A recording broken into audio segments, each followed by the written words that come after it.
In today's world, be it creative, corporate, or consumer capital, we all have something to contribute to getting the job done. So we have a great lineup of guests to talk about this important issue of finance. So here's my dear friend, Kate Ahern, the Vice President of Innovation at Case Foundation, sitting alongside my brother from another mother, Ricardo Michel, the Director of the Office of Transformational Partnerships at USAID, and joined by Donna Callejon, the Chief Business Officer at Global Giving, an organization that we all, if we don't know, we better know, and we can ask her about it. Good. The floor is yours. Great. Thanks, CD. What CD didn't say is that he used to be my boss at PYXERA Global. And so we're in different seats, but thanks for the intro. So I'm here today with two leaders in global development to talk about the really diverse set of resources that we need to be able to mobilize people, investments, grant dollars for global development. I'm here with Donna Callejon and Ricardo Michel. And I think if you've been watching this live stream or you've been paying attention to the agenda from the last 2 days at this conference, you'll notice how incredibly diverse this group of speakers has been. They're from nonprofits, they're from corporations, they're from universities, they're from government, they're from foundations, they're from all over the world. And I think that it's important to note that in this day and age, almost no one is going it alone when they're trying to solve the problems that are facing us all, and when they're trying to make progress toward first the MDGs and now the SDGs. So I'm going to ask Donna and Ricardo some questions about this new world of partnerships that we live in, and we'll sort of drill a little bit deeper into why we're doing this, into how we're doing this, and on sort of why does this matter as we're going forward and trying to make progress on the SDGs. So I think, Ricardo, I'll start with you. So USAID has sort of really expanded its partnerships work over the last 15 years. Mm-hmm. Indeed, you are the head of the Center for Transformational Partnerships. So I'd love if you could sort of tell us the story of why you think USAID started down this path of really beefing up its partnerships and sort of how it's going about it today. Great. Thank you very much, Kate, and thank you for inviting me to be here. As far as USAID, we take partnership seriously. In fact, our mission reads, we partner to end extreme poverty and promote democratic, resilient societies while advancing our security and prosperity. So it's to the core of what we do. We also have a long-standing history of partnering, particularly with the private sector. If you think about our inception in the 60s, coming out of the Marshall Plan, we really helped stand up a number of economies and building business-enabling environments. And so if you look at South Korea today, they used to be former donor recipients. In the 90s, we've come around and we've helped Eastern Europe really transition to market-based economies. So today, we're working with the private sector even more deeply. You know, one of the things that we've seen, there's been some fundamental shifts in terms of the number of actors and the types of actors in the last 20 years. And we're watching these trends and responding accordingly to adapt. If you think about in 1970, US flows to the developing economy were about more than 90% official development assistance. Today, it's less than 9%. Mm-hmm. And if you look at it globally, it pales in comparison. You have all donor assistance going into developing countries is about 160 billion, right? If you look at private sector flows, foreign direct investment in these same economies, it's about it's about 600 billion. And if you look at domestic companies investing in their own economies, 3.7 trillion. Mm-hmm. So for us, we look at this lens and say, how do we work more catalytically to help mobilize these private sector resources that are already going in? So we've really taken a hard look at ourselves internally as well as externally. Now, we've made tremendous progress, obviously. Again, ending extreme poverty is tough, but we've seen the number of people living in extreme poverty since about 20 years ago has been cut in half. Now, what I posit is the remaining half is the tougher half. So this really means that we have to do development differently. So we're taking a look at how do we really engage, leverage not just the resources, but the skills and capabilities of the private sector to really help us achieve this audacious goal, as well as the SDGs. Mm-hmm. So that's something that we really take a look at. We've begun to create more mechanisms to engage the private sector, de-risking environments where they want to ultimately have their commercial interests. We also partner to leverage their resources, and we're looking at how we manage those relationships. So when I talk about change internally, we've actually piloted a structure around relationship managers, where we're really taking a look at our key relationships, making sure that we have strategic discussions back and forth, which optimize the ultimate outcome. And more importantly, we're a little complex to work with, I hear. So it makes it a little easier to None of us navigate. have ever experienced No, that. we would never say it on camera. But all of this is to one end, to really help advance our development objectives. And so for us, working with the private sector, quite honestly, is not an innovation. It's quite honestly a necessity. And so we continue to focus on the sweet spot where our development objectives align and intersect with commercial interests, because that's where we're going to see sustainable long-term impact. And we just had Stan Litow speaking up here. I know that IBM has had partnerships with USAID. What's a partnership right now that you're particularly proud of or excited to sort of see where it's going to go? Okay, I've got to answer this without upsetting all the other partners I don't name. But suffice it to say, over the last decade, we've executed over 1,500 partnerships and with about 3,500 different partners. So a lot to choose from. But I think emblematic in the ones that are really successful is what I referred to earlier, really that alignment of our development goals and their shared interests and the ability to bring in their core capabilities to whatever solution. And I'll give you an example of something that one of the partners I think is effective. Obviously, food security, nutrition, economic growth, improving livelihoods are all critical to us. So we've been able to partner with Walmart. As you think about Walmart, they're one of the major consumers of produce from smallholder farmers all over the world. Now, Walmart actually has a goal to train 1 million farmers. Now, for us, we'd love our farmers and people we work with in these countries to have a sustainable market. We want them to practice sustainable agricultural husbandry and practices, as well as be able to improve their livelihoods. So by working with Walmart, we've actually been able to, through our Bureau for Food Security and their Feed the Future initiative, really partner in countries like Rwanda, Kenya, Tanzania, and train over 400,000 farmers, over which half of are women, and really think about how do we do this in a sustainable way. The beauty of this type of partnership going forward is it aligns in the commercial interests of someone like Walmart, which means our funding can be catalytic as we provide specific technical assistance, but it's something that I would posit we're not going to necessarily have to continue to do in the long run. And what this means for development is really the effective allocation of our resources. As other issues arise, we're able to take those limited resources we have and continue to apply them to those issue areas.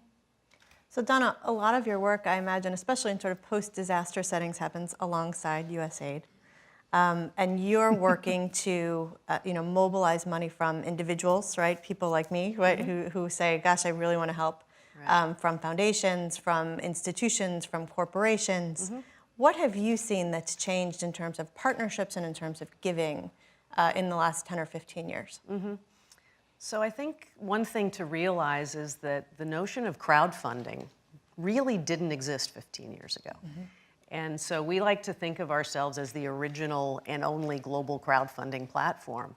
And so if you think about how much has changed since then, you now have many more crowdfunding platforms, right? We've got Kickstarter and Indiegogo and CrowdRise, and some of them are very domestically focused, but just a couple of weeks ago, Indiegogo announced that they were starting up generosity.com, which is very much focused on social impact-based fundraising and crowdfunding.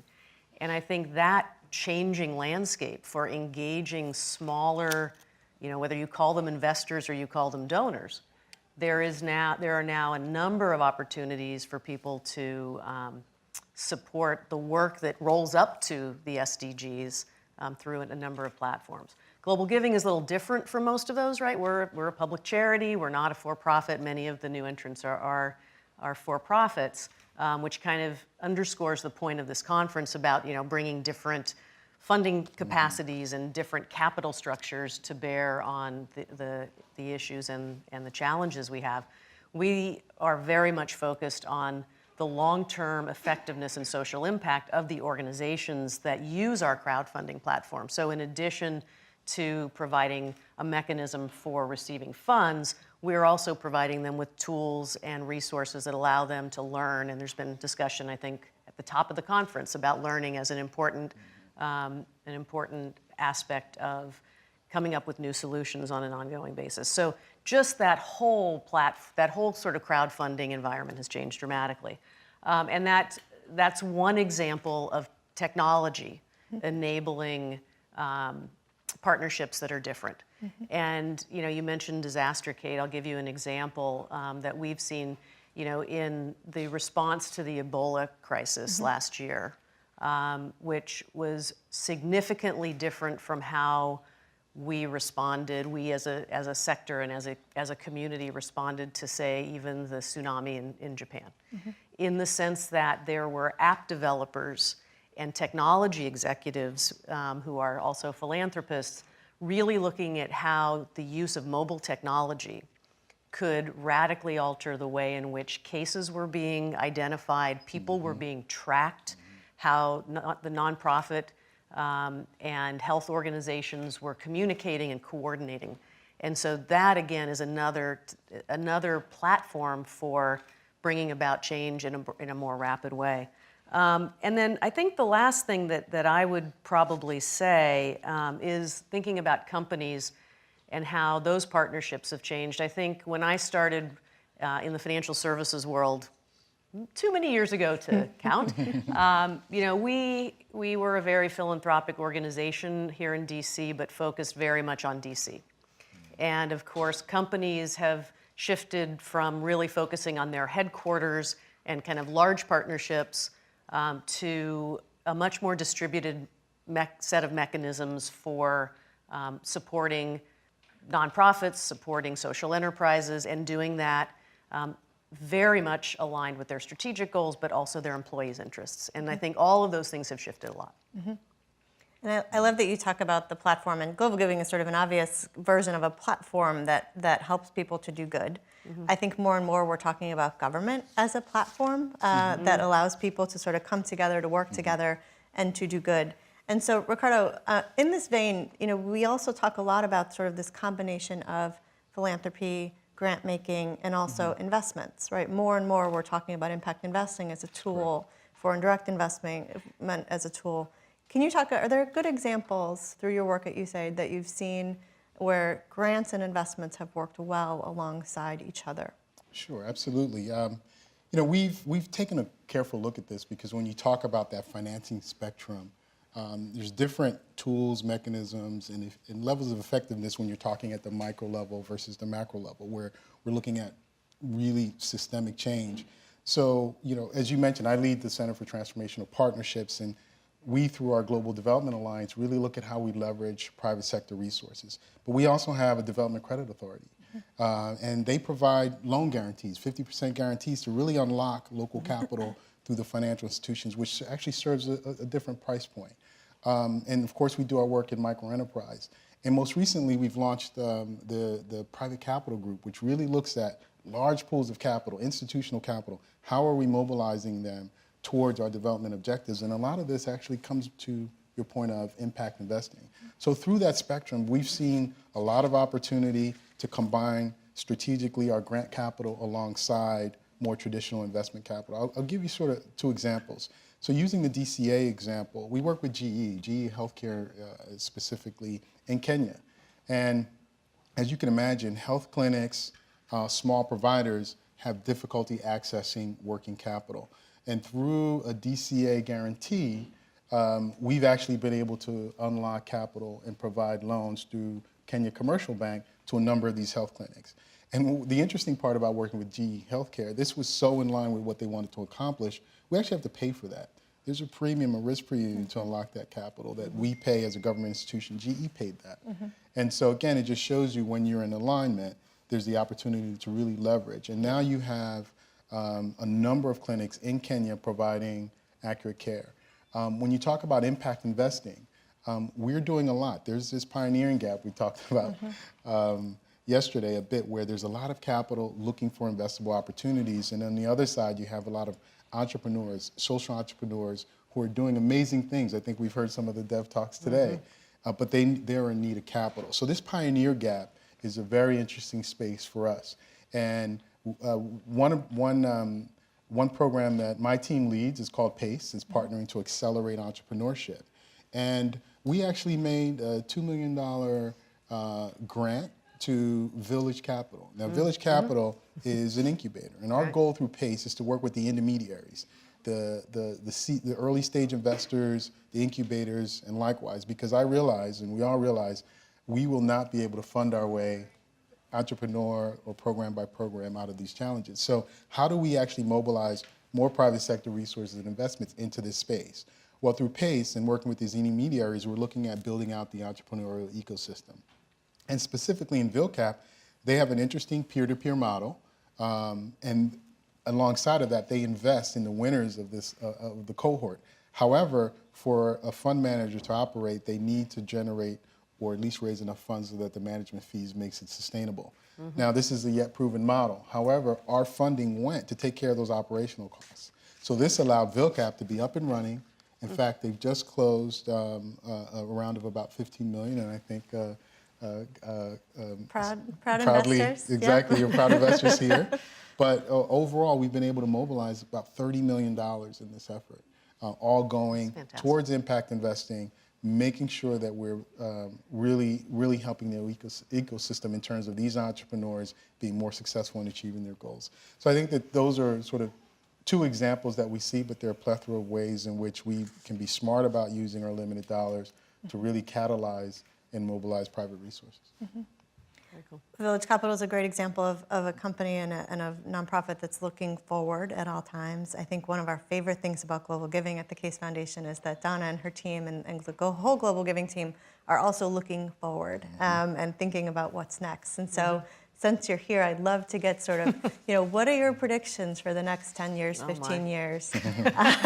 As we think about, okay, so we want to achieve the SDGs, we want to solve a lot of really critical challenges. Right.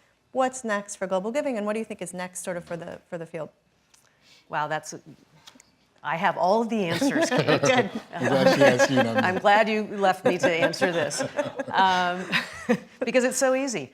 So, I think Ricardo mentioned that so many people in poverty have had their circumstances, they have created the circumstances to move themselves out of poverty. And I think I use that frame purposefully, right? Because I think the way that we think about things at Global Giving is how important it is for the voice of the community to be part of this solution. Absolutely. And so we have very large institutional partners and friends and funders doing more innovative work than they have done ever in the past, without question. Companies are doing more innovative work than they have done. Foundations are beginning to very slowly, make those shifts. Case is an obvious exception, which has always operated very differently. But there is still so much to do, right? And we were talking earlier about what is the partnership imperative? How is that going to play out? And my only prediction is that I would point to an organization that I'm very knowledgeable about and work with, which is called Water for People. And Water for People works in a number of countries on water and sanitation. And the programming approach that they're taking, which is to get water and sanitation to everyone forever, is really a perfect example of the kinds of partnerships that I think are going to work in the future.